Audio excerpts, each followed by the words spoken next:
Assalamualaikum warahmatullahi wabarakatuh, pemirsa Banyuwangi 1 TV. Bertemu lagi dengan kami dialog khusus spesial Banyuwangi memilih pemimpin. Nah, kali ini kita kedatangan tamu yang sangat luar biasa ini, warga Banyuwangi, juga beliau ini terkenal juga selain seorang konsultan juga advokat. Nah, siapakah dia? Ini adalah Kang Sauki, Direktur Diska Konsultan. Nah, dialog kali ini kita mencoba membahas terkait dengan tren elektabilitas seorang petahana. Apakah si petahana ini nanti, Bu Ipuk ini nanti bisa dikatakan aman untuk maju lagi, atau sebaliknya Bu Ipuk ini nanti bisa dikatakan tidak aman? Nah, tentunya kita akan bahas dengan Mas Sauki, atau yang biasa disebut Kang Sauki. Selamat datang Kang Sauki. Selamat datang Mas Idam. Gimana, sehat ini? Alhamdulillah sehat Mas. Nah, kabarnya ini hari-hari ini, beberapa minggu ini jenengan sibuk untuk mensurvei gitu ya Mas? Sudah selesai sebenarnya. Sudah selesai ya? Survei kemarin saya survei tentang Pilkada Banyuwangi. Ya. Ya ada juga jaring teman-teman survei beberapa kabupaten yang lain. Juga saya sampaikan di Facebook saya bahwa Kabupaten Banyuwangi itu potensi menangnya begini, Jember begini, sebagainya. Cuman survei yang saya lakukan di Banyuwangi itu saya lakukan tanggal 1 sampai tanggal 8 Juni kemarin. Untuk pengambilan sampelnya saya menggunakan 550 responden dengan margin of errornya sekitar 4,1%. 4,1% ya.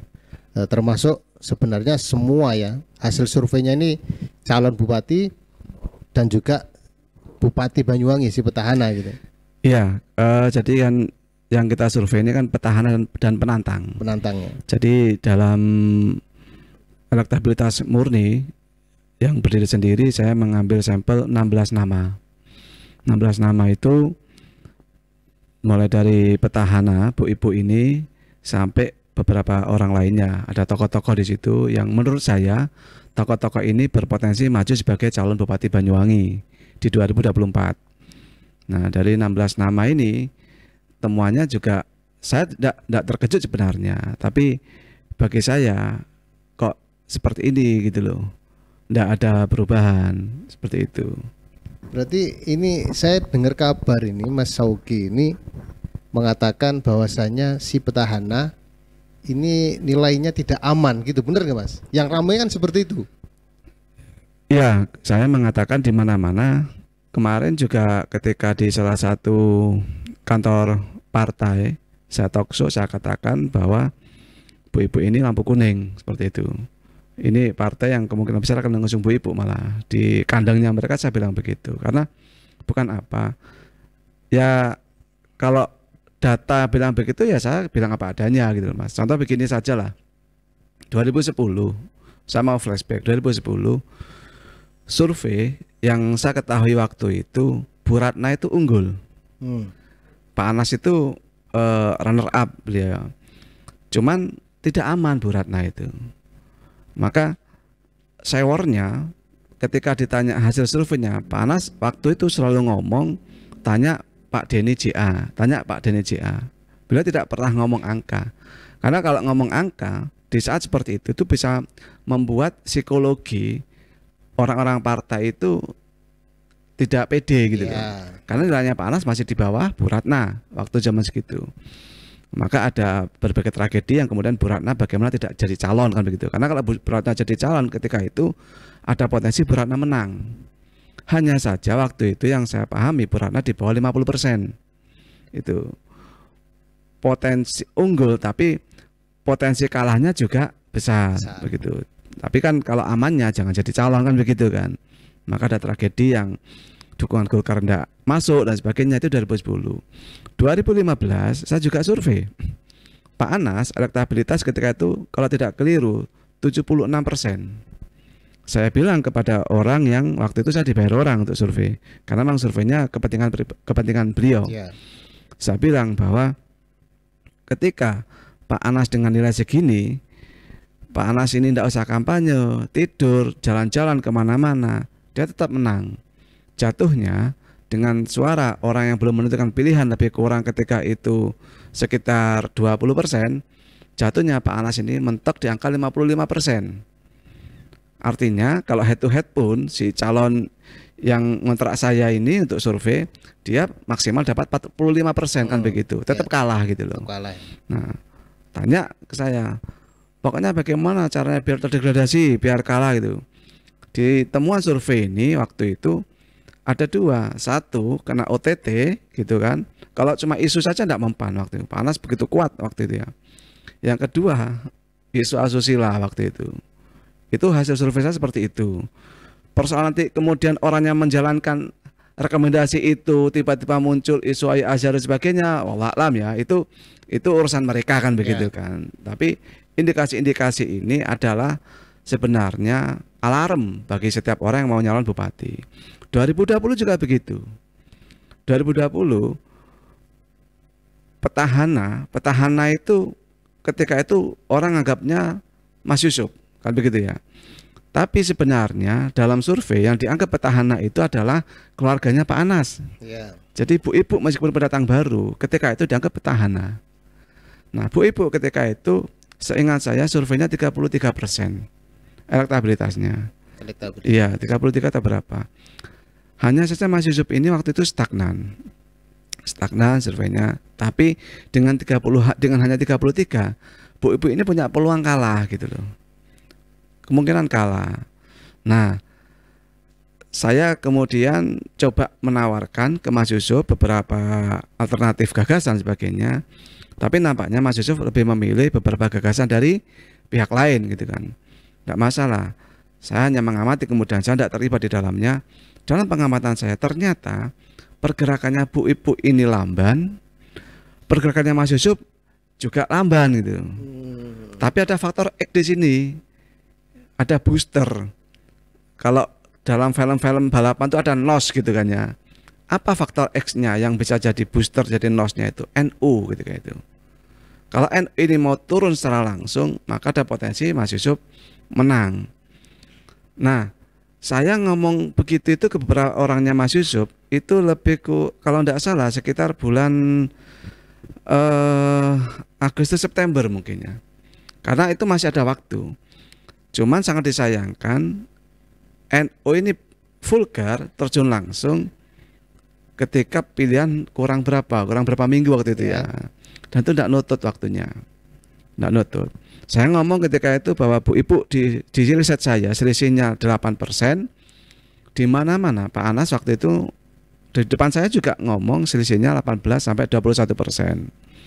Yang terjadi kemudian selisih Bu Ibu di KPU sekitar 5% kan begitu kan.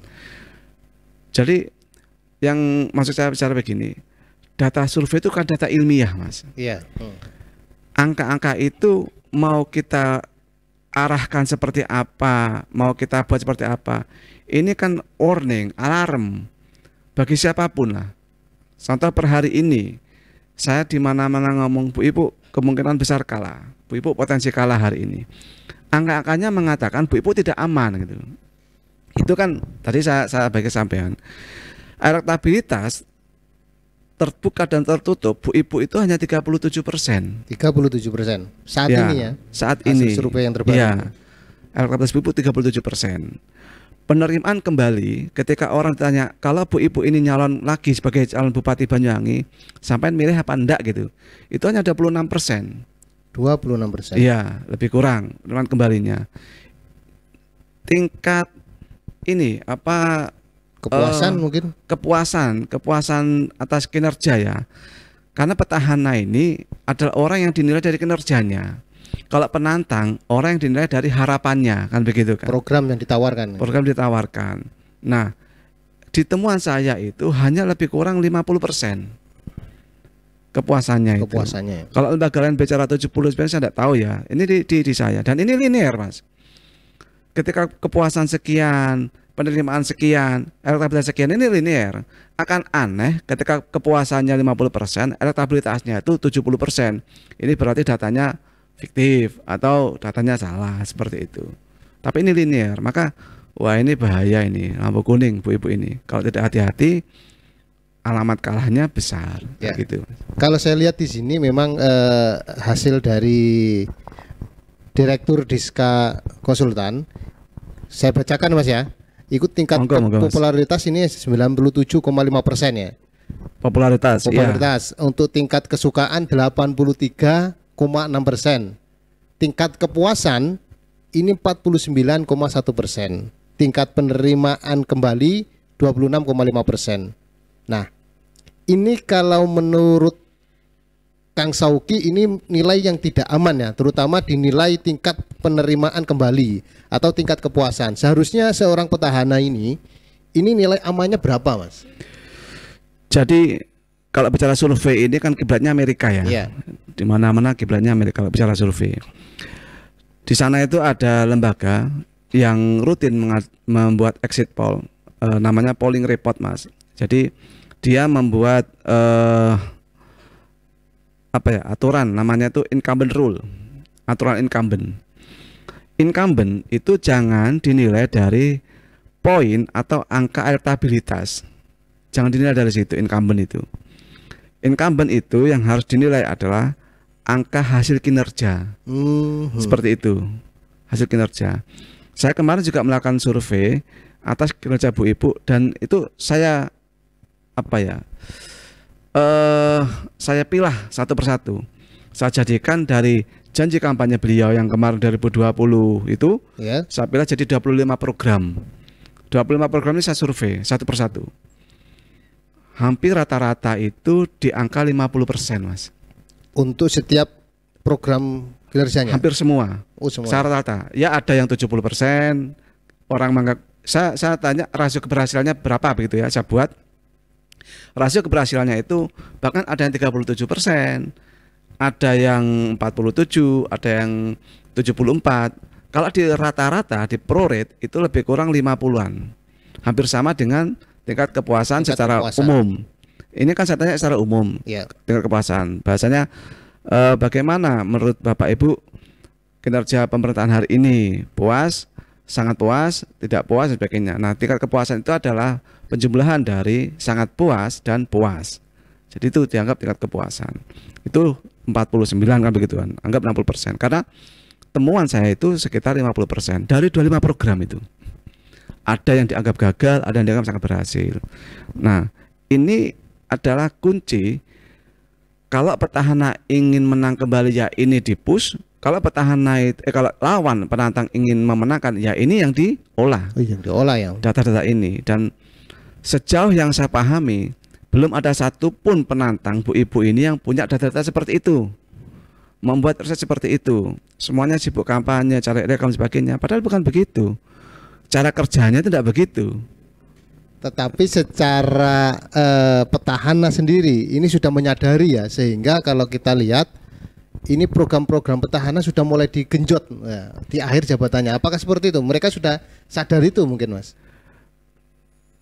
Mungkin sadar tapi susah, tidak serta-merta. Orang itu kan begini, Mas Idam ini 1 tahun tidak saya kasih makan gitu kan. Menjelang saya mau milih nyalon lurah misalnya, 3 bulan mau pilihan, saya kasih makan terus Mas Idam. Kira-kira sampai milih saya apa enggak? Bisa jadi sampai milih tapi saudara sampai tidak. Orang banyak mengatakan sudah kalau dengan uang pasti jadilah. Hari ini uang begitu. Bu Ibu itu banyak uangnya, panas banyak uang pasti jadi. Pertanyaan saya, kalau memang ini urusannya uang agar orang milih gitu kan, kenapa Pak Alas tidak mencalonkan adiknya sendiri daripada istrinya? Misalnya seperti itu ya. Toh sama-sama uangnya banyak. Ada namanya Syukron itu dulu kan pernah juga politisi, pernah nyalon jadi DPR RI. Toh juga kalah. Bicara uang loh ini ya. Artinya bahwa argumen tentang uang itu dalam survei saya itu terbantahkan karena orang yang milih berdasarkan uang itu hanya 30%. 30%. Iya. Itu survei untuk pemilihan bupati atau hampir rata-rata dalam setiap pemilihan pileg kemarin saya survei itu orang milih caleg karena uang itu lebih kurang 28%. Hari ini saya survei orang yang milih calon bupati karena uang itu 30%. 30%. 30%. Jadi kalau Anda siapapun calon bupati ataupun besok calon DPR RI, DPRD atau caleg lah ya, berasumsi bahwa dengan uang yang banyak bisa dipilih, sebenarnya Anda hanya berebut di kolam yang 30%. Berarti kira-kira ini untuk nilai amannya ini berapa? Jadi angka kepuasan itu menurut saya adalah kepuasan atas kinerja. Seorang petahana itu dianggap aman dari sisi kepuasan itu kalau di atas 70. Oh, oke. Saya apresiasi terhadap kinerja Pak Anas di 2015. Karena survei Pak Anas itu semuanya tinggi, Mas. Unggul. Survei seperti itu. Berarti bisa dikatakan saat ini seorang petahana belum dapat berhasil karena nilai kerjanya ya, kinerjanya ya. Iya, kan pemilih itu kan kalau menghadapi petahana itu kan tidak melihat bagaimana dia itu nanti suka atau tidak, tapi apa manfaat orang ini jadi pemimpin saya terhadap diri saya sendiri. Aturan dasar politik itu adalah, Mas, who gets what, when, how gitu. Siapa dapat apa, kapan, dan bagaimana. Itu aturan dasar politik itu. Itu kemudian terbagi menjadi ada namanya politik transaksional, politik pragmatis, begitu kan. Ada pemilih yang sosiologis, ada pemilih yang psikologis gitu kan. Ada pemilih yang tadi itu pragmatis. Jadi dapat apa ini kan tidak harus bentuk kesto, Mas. Jadi warga, masyarakat, pemilih melihat seorang petahana atau incumbent itu tidak pada proses menanyakan saya dapat apa, tidak. Tapi sudah pada proses mempertanyakan, loh, saya kok tidak ada manfaatnya punya bupati ini, saya kok manfaatnya besar dengan bupati ini gitu. Saya kok dapat banyak dari bupati ini, saya kok tidak dapat apa-apa dari bupati ini. Nah, mereka-mereka ini terpilah kemudian yang merasa manfaatnya nyata, bermanfaat bagi dirinya dan keluarganya, dia akan menganggap bupati ini berhasil, programnya berhasil, dan pasti dia puas, pasti dia milih lagi. Tapi yang merasakan tidak ada manfaatnya, yang merasakan dampak pemerintahan dengan bupati ini tidak ada perubahan dalam hidupnya, dia tidak akan milih lagi.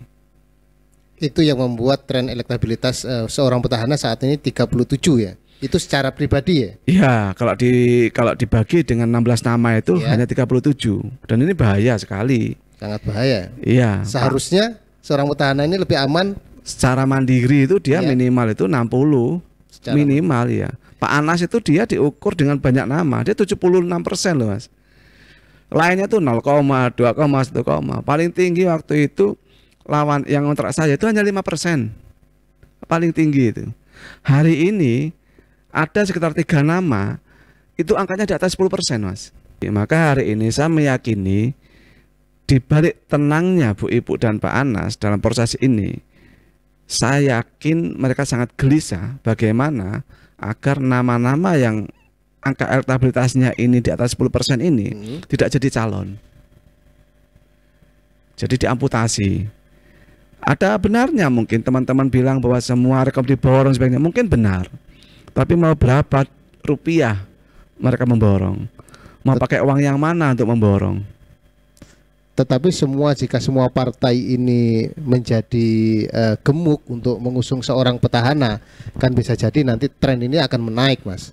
Apakah nanti ini sebenarnya seorang petahana ini pengaruh enggak dengan banyaknya partai, kinerja partai, atau secara pribadi masyarakat akan menilai secara pribadi bukan dari partai? Tidak signifikan. Tidak signifikan. Jadi pengaruh partai terhadap dukungan seorang calon tidak signifikan.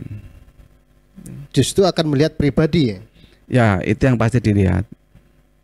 Jadi meskipun nanti dari 7 partai pemenang pemilu di Banyuwangi, 6 ya, enggak mungkin 6 lah, 5 itu ke Bu Ibu semua, hanya 2 yang di penantang gitu kan, jadi dia head to head misalkan ya, tidak jaminan Bu Ibu menang. Oke, siap. Terima kasih Mas Oki. Kita akan coba lagi kupas untuk episode kedua, tentunya setelah pesan-pesan berikut ini.